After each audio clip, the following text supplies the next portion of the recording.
Vous regardez Évasion Guinée, mesdames et messieurs, bonsoir et bienvenue dans cette édition. À la une de l'actualité de ce soir, interpellé lundi, jour de manifestation de l'opposition, Mohamed Traoré, secrétaire fédéral de l'UFDG à Kaloum, est accusé d'attroupement et de troubles à l'ordre public. Ses avocats parlent d'un faux procès qui cible leurs clients pour appartenance politique.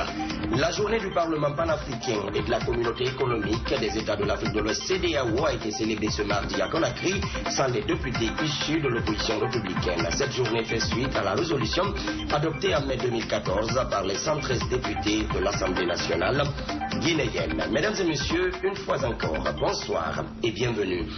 La justice vient de rendre son verdict dans l'affaire dite de Womé. Sur les 26 prévenus, 11 ont été condamnés à la peine de perpétuité et 15 autres ont été libérés pour délits non constitués. Nous y reviendrons dans nos prochaines éditions d'information. Conformément à la résolution adoptée en mai 2014 par les députés guinéens, la journée nationale du Parlement panafricain et de la communauté économique des États de l'Afrique de l'Ouest, CEDEAO, a été célébrée ce mardi à l'hémicycle. Au cours de cette célébration, les parlementaires guinéens sont longuement revenus sur l'historique de ces institutions panafricaines et la mission qui leur sont assignées. Nabi Kamara, Idiatou Diallo, reportage.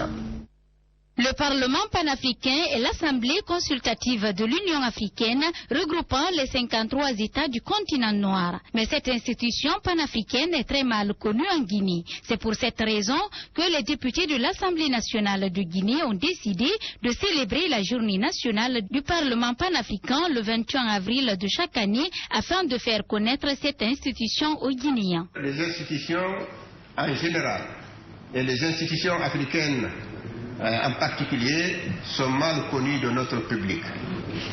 C'est pour tenter de remédier à cet état de fait que notre Assemblée a adopté à l'unanimité des députés une résolution consacrant le 21 avril de chaque année à un débat sur ces organisations. Ainsi, estimons-nous que cet important événement devrait permettre à l'ensemble des honorables députés et de tous les invités ici présents de mieux cerner les contours qui régissent ces institutions au service des peuples africains. Le Parlement panafricain a une mission primordiale qui lui est assignée. Le pape a pour objectif fondamental de faire de ce slogan « Une Afrique, une voix » une réalité. Ces objectifs fondamentaux sont les suivants. Réaliser une plus grande unité et solidarité entre les pays africains et entre les peuples africains. Défendre la souveraineté, l'intégrité territoriale et l'indépendance de ses États membres. Accélérer l'intégration politique et socio-économique du continent. Le président de l'Assemblée nationale a profité de cette occasion pour appeler la classe politique guinéenne au dialogue afin de restaurer la paix dans le pays. Et il est temps que la culture du dialogue, de paix qui permettrait d'unir les fils de ce pays pour le développer habite chacun de nous et nous guide dans nos comportements quotidiens et tous les actes que nous posons. Le dialogue est, s'il se fait dans la sincérité, le seul moteur d'une démocratie moderne et dynamique.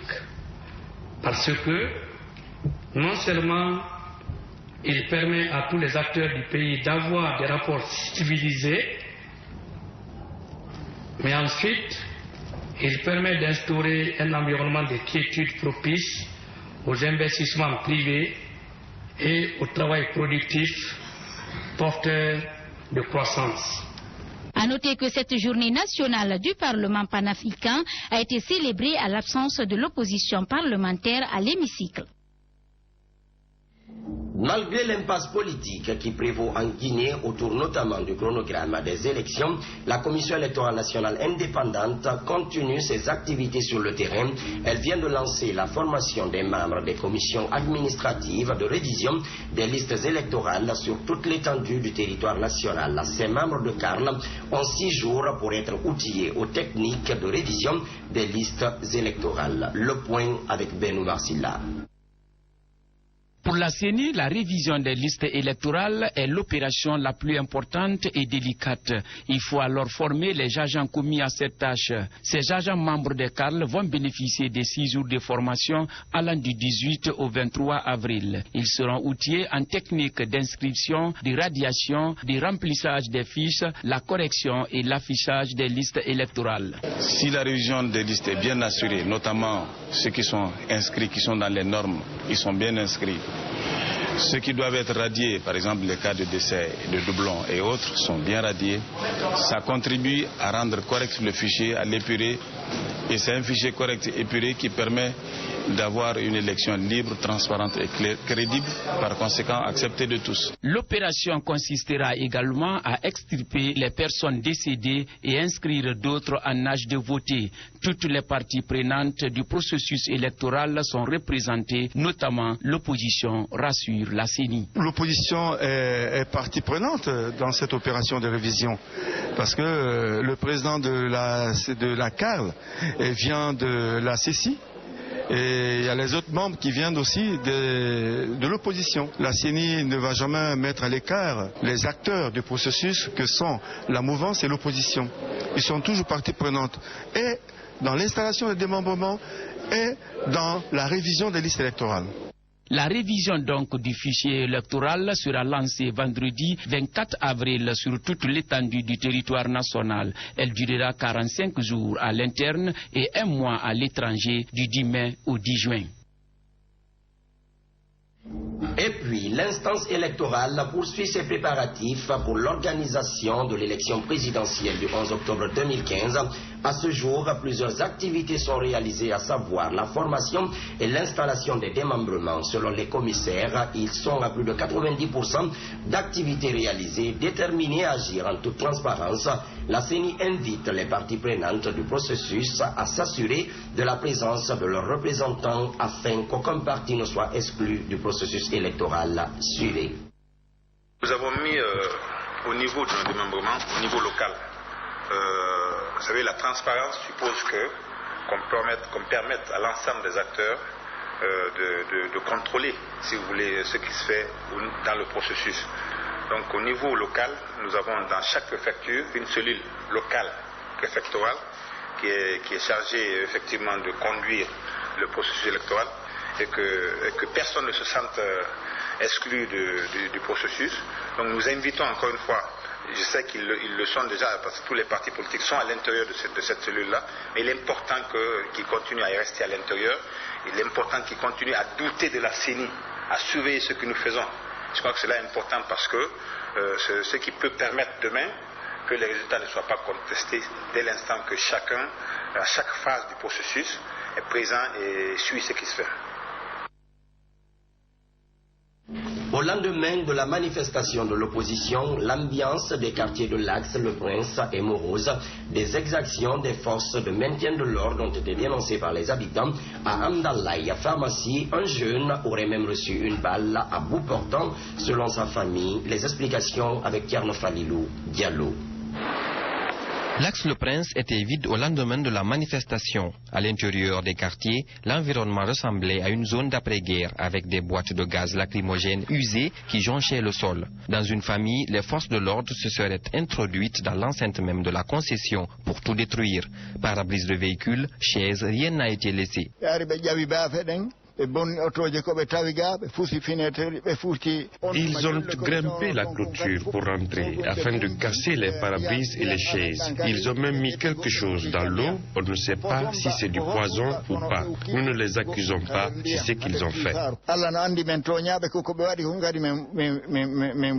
Selon cette femme, les forces de l'ordre ont enfermé sa famille à l'intérieur de sa maison et profité pour brûler des matelas et lits sur la véranda. Elle revient sur le calvaire qu'a vécu sa famille. C'est là où il était arrêté pour leur parler qu'ils lui ont tiré dessus. C'est ensuite qu'il a dit « Papa, on m'a tiré dessus ». Quand on est parti le prendre pour l'hôpital, les mêmes agents ont voulu nous arrêter aussi. Et voyant mon fils blessé, je ne me suis pas laissé faire. Après Hamdallahi, nous avons fait un tour au siège de l'UFR à Matam, où des violences entre manifestants et forces de l'ordre ont encore eu lieu le jour de la manifestation. Nous étions donc à la résidence du président lorsque les militants nous ont alertés comme quoi la police, accompagnée de contre-manifestants, était en train d'attaquer notre siège par des jets de gaz lacrymogène. Quand nous sommes arrivés, on nous a expliqué que des contre-manifestants dirigés par un certain imam du quartier, que ces contre-manifestants étaient venus, accompagnés par la police, attaquer notre siège. À notre arrivée, des gendarmes installés au sein même du siège sont sortis hors de la cour quand ils ont su que nous sommes des journalistes. Ce que déplorent les leaders de l'UFR. Ils m'ont dit qu'ils étaient là pour assurer la sécurité du siège. Je veux bien qu'ils assurent la sécurité du siège, mais c'est à partir de l'extérieur. À l'intérieur, il n'y a pas de problème. Donc, vous comprendrez bien que c'est un problème pour nous. Nos militants qui viennent, parce que c'est le siège national, les militants viennent pour se renseigner, ils viennent pour faire des réunions. S'ils viennent trouver des gendarmes un peu partout, ils vont prendre peur.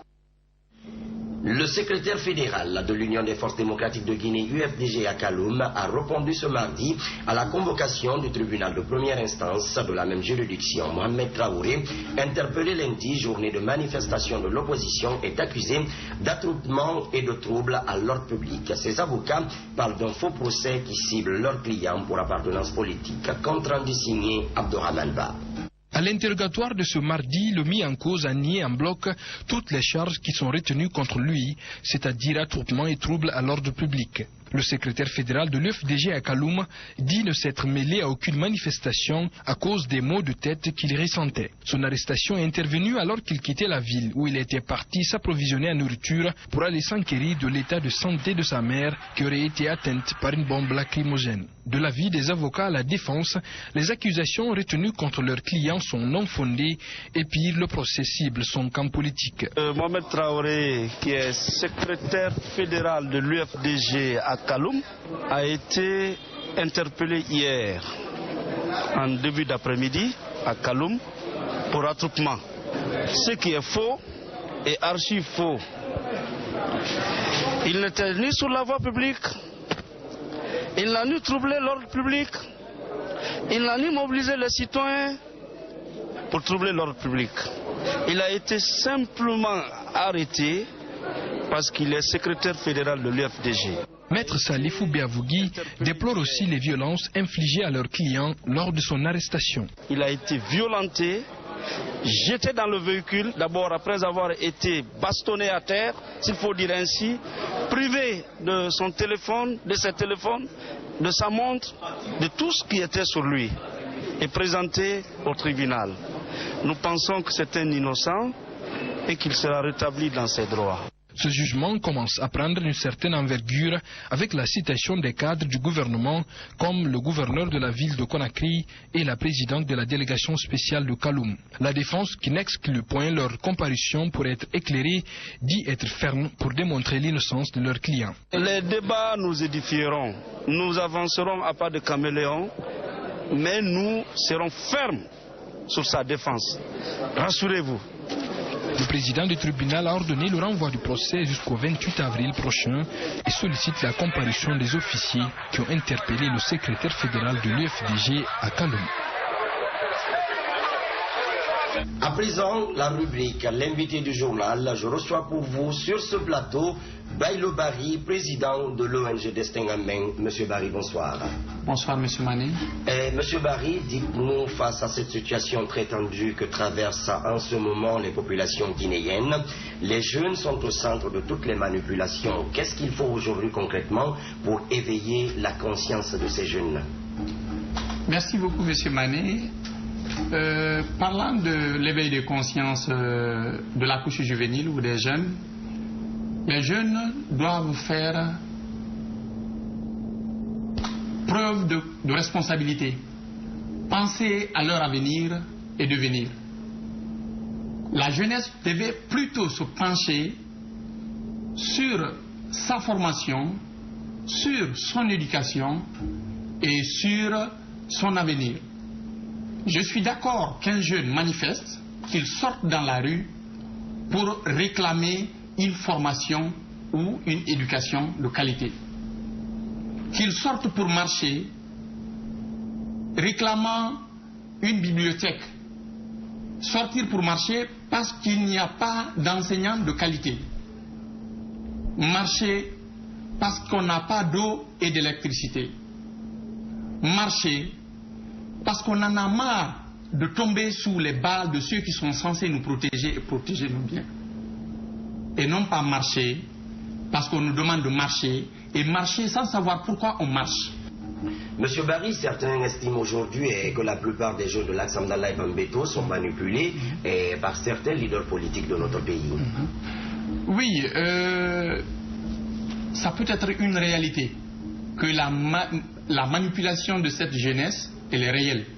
Mais de l'autre côté, moi je peux toutefois interpeller ces jeunes-là et leur demander de faire une reprise de conscience, penser à leur avenir et devenir. Pensez plutôt à une formation de qualité. Pensez à comment se mettre à niveau pour pouvoir chercher de l'emploi. Aujourd'hui, on dit que chacun cherche à rentrer à l'université, tandis que la formation n'est pas de qualité. Donc, il y a plus de chômeurs que de travailleurs. Il y a beaucoup d'universitaires qui ne trouvent pas de l'emploi. Ce n'est pas la faute même aux employeurs, c'est la faute aux formateurs. Parce que nous n'avons pas de formateurs au niveau de nos institutions de formation. Ce sont des assistants qui n'ont même pas, au fait, le master qui se retourne pour donner des cours dans les classes.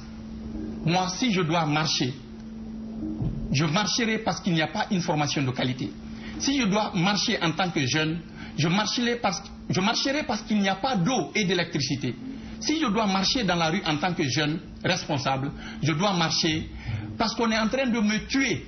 On est en train de tuer mes amis jeunes. On est en train de tuer les femmes dans la rue.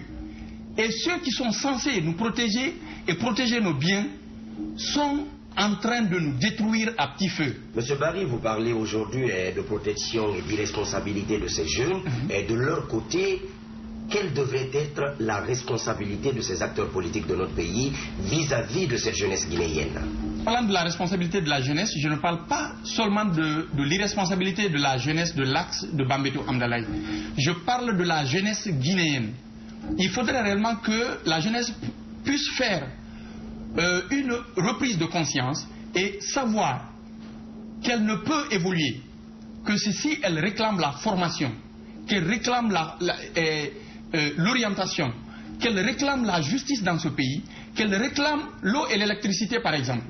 Vous comprenez? Il ne sert à rien de sortir manifester si on ne sait pas pourquoi on manifeste. Et pour qui même on manifeste, on ne sait pas. Vous comprenez? Et c'est très aberrant de voir un jeune prendre de la pierre, jeter contre un autre jeune, manifestant contre manifestant. Là, je peux parler d'irresponsabilité de la jeunesse. Parce que ça ne se doit pas. Et de l'autre côté, si je prends les forces de l'ordre qui sont censées nous protéger, nous et nos biens, braquer des armes contre nous, là aussi c'est une irresponsabilité de leur part. Vous comprenez? Et parlant de l'État, l'État a le devoir de protéger ses citoyens. Quel que soit ce qui se passe entre l'opposition et la mouvance, si l'opposition ne prend pas la responsabilité de gérer les manifestations, comme ils le disent, nous ne demandons pas une autorisation, nous demandons une information. L'opposition parle de l'illégalité des élus.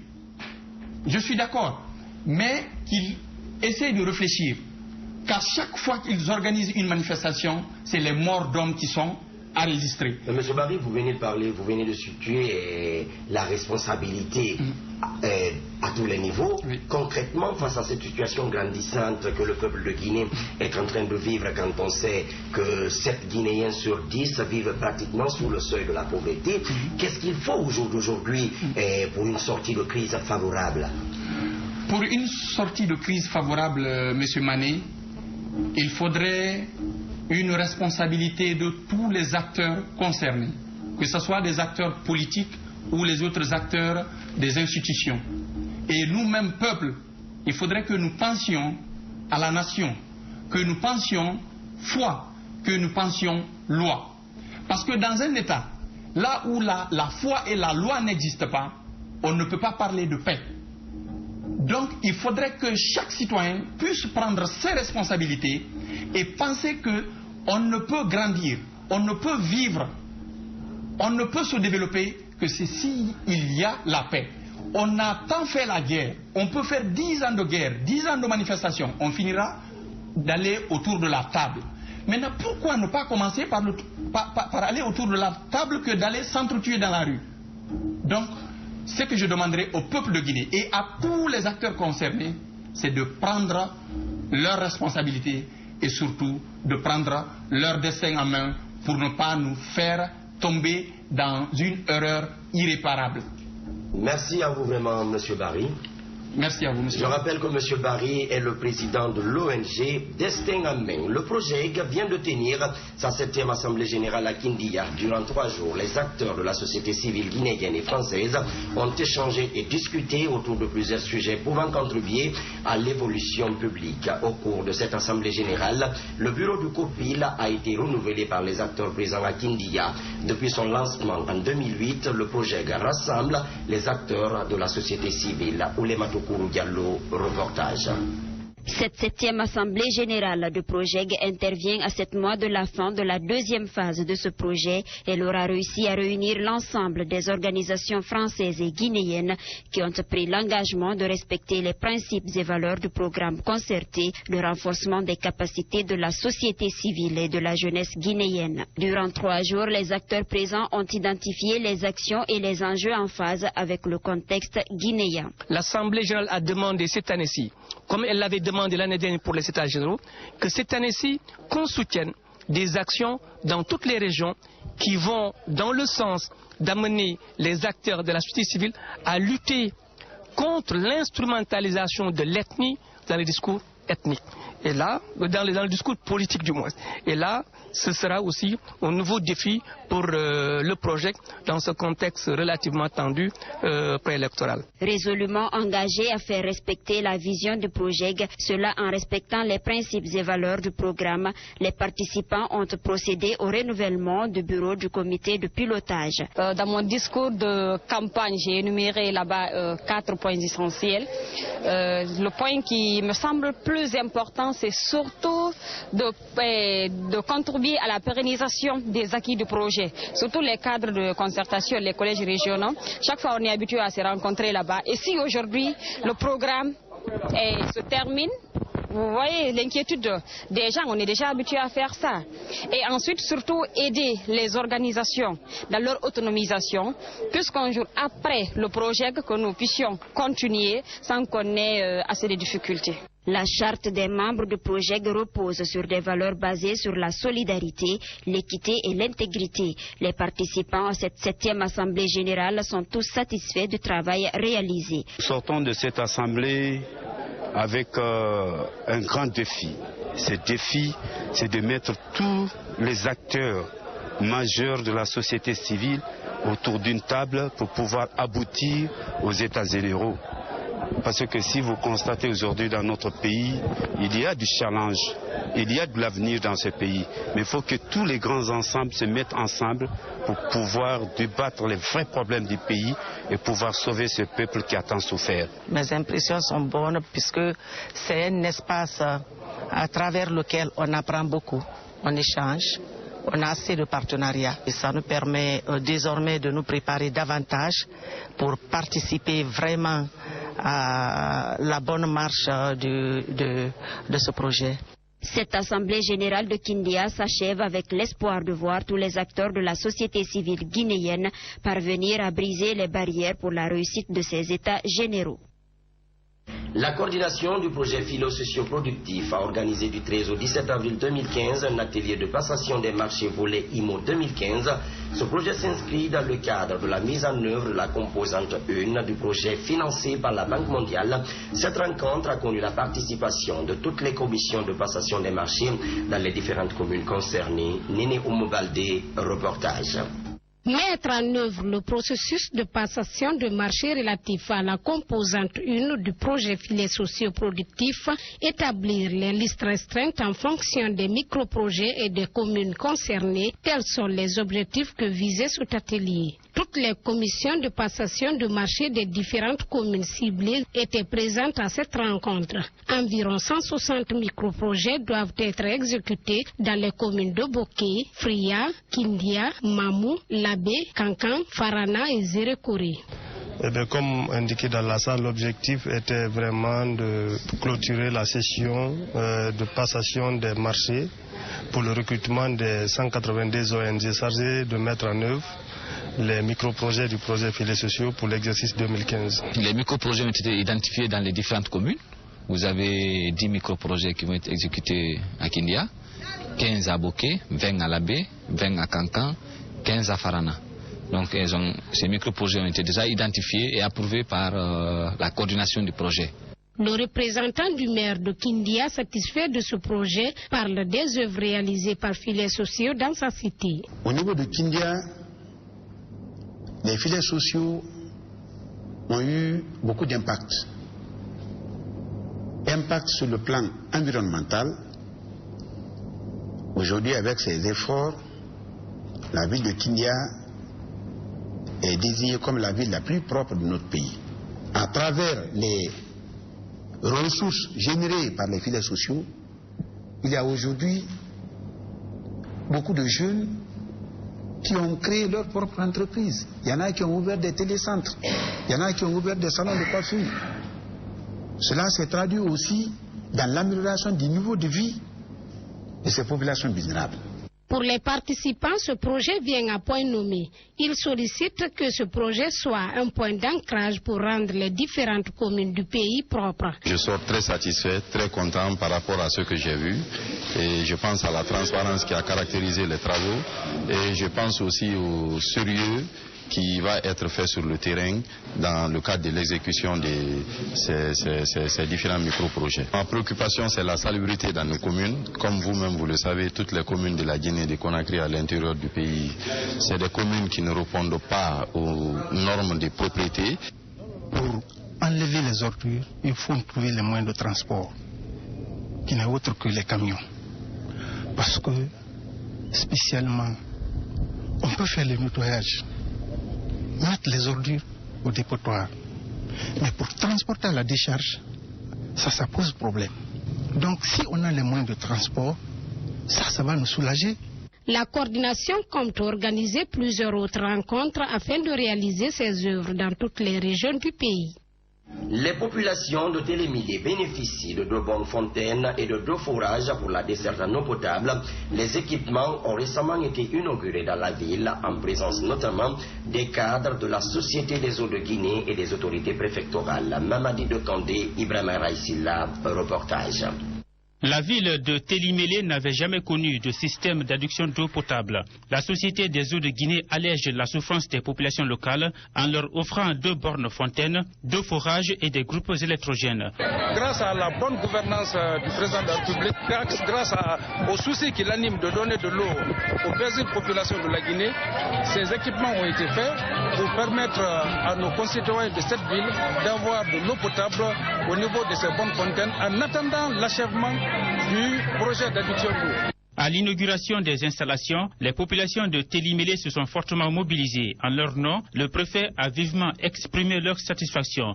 Parvenir à livrer ce bijou aujourd'hui est un ouf de soulagement qui réconforte à plus d'un titre, car nous savons à combien de francs guinéens un bidon de 20 litres d'eau était livré aux citoyens. En plus des forages et bornes fontaines inaugurées, la ville de Télimélé va bénéficier de notre système de desserte en eau.